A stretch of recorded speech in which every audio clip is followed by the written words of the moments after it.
Voilà, Romain Chuet, qu'on retrouve en duplex de Montréal. Romain, vont-ils durer ou pas? Là est la question, mais visiblement ce projet pilote est limité en temps, hein.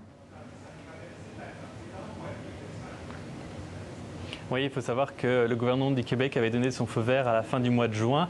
Ensuite, la ville de Montréal a un petit peu tardé avant de donner le permis d'exploitation à l'entreprise Lime. Pourquoi? Parce qu'elle voulait des garanties justement sur l'utilisation de ces trottinettes. Donc ça a été mis en circulation hier seulement et ça va s'arrêter le 15 novembre. Donc le 15 novembre, on va réévaluer, analyser un petit peu tout ce qui s'est passé. C'est prévu de repartir à nouveau à partir du 15 avril. Donc pas de trottinettes durant l'hiver. Mais de toute façon, hier, j'en discutais avec l'entreprise Lime, avec un responsable. Les batteries actuellement, de toute façon, ne sont pas capables de résister, par exemple, à l'hiver québécois. Alors 430 trottinettes électriques déployées pour l'heure, ce qui n'est rien hein, finalement. Au vu de la taille de Montréal, j'imagine, Romain, que c'est un choix stratégique des autorités.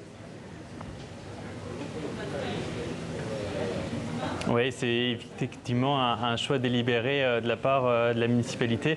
C'est vrai que 430 pour une population de 2 millions, évidemment, c'est rien par rapport à Paris, rien par rapport à Calgary aussi, puisque Montréal n'est pas la première ville canadienne à avoir des trottinettes électriques. Calgary l'a autorisé il y a quelques jours à peine. Il y en a 1000 à Calgary. 430 pour l'instant, c'est qu'un début parce que l'entreprise, elle vise le millier de trottinettes d'ici quelques mois dans la ville de Montréal. Mais il y a d'autres entreprises aussi. Comme à Paris, on retrouve une dizaine d'entreprises qui ont des trottinettes.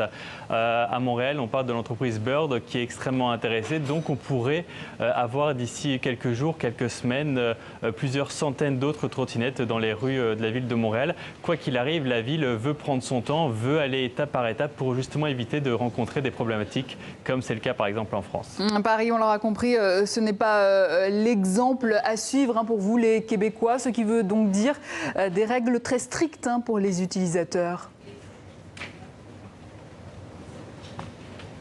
Oui, c'est pour ça que la ville de Montréal a pris son temps avant de donner le permis d'exploitation à Lime parce qu'on a imposé des règles très strictes à ces entreprises. Déjà, le port du casque est obligatoire.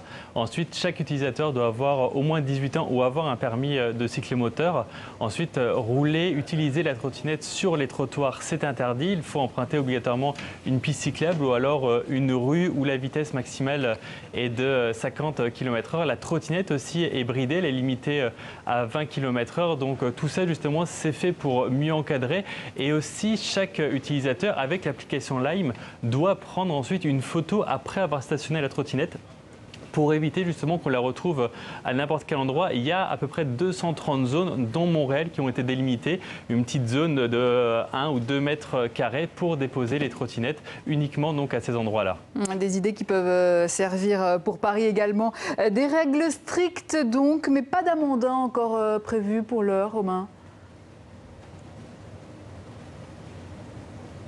Oui, parce que la ville de Montréal a justement imposé à Lime donc des restrictions et Lime a déjà annoncé qu'il y aurait des amendes si par exemple les trottinettes sont mal stationnées. Ce qui concerne le casque par exemple ou la vitesse ou le fait d'utiliser la trottinette sur le trottoir par exemple, ça ce sera la police qui sera chargée de sévir. Mais concernant le stationnement par exemple, c'est Lime directement qui va devoir émettre des amendes. C'est prévu, en tout cas ça a été imaginé comme ça avec la ville de Montréal, mais Lime, j'en ai parlé hier, n'a pas encore défini de montant, n'a pas encore défini justement le motif de ces amendes-là. Donc tout ça, ça va être à développer dans les semaines à venir. J'en ai reparlé avec la ville de Montréal pour voir si effectivement ils sont satisfaits du fait que Lime prend son temps encore avant d'émettre des amendes, parce que déjà dans les rues de Montréal, on voit quelques trottinettes qui circulent dans la rue ou sur les trottoirs. Et la ville de Montréal, elle est vraiment extrêmement menaçante. Elle dit que si Lime ne respecte pas ses engagements, ils peuvent révoquer le permis ou de toute façon ne pas le poursuivre à nouveau cette entente avec Lime l'an prochain. Et si vous arrivez à faire mieux que nous ici à Paris, longue vie aux trottinettes électriques de Montréal alors, Romain Chuet. Merci pour toutes vos précisions.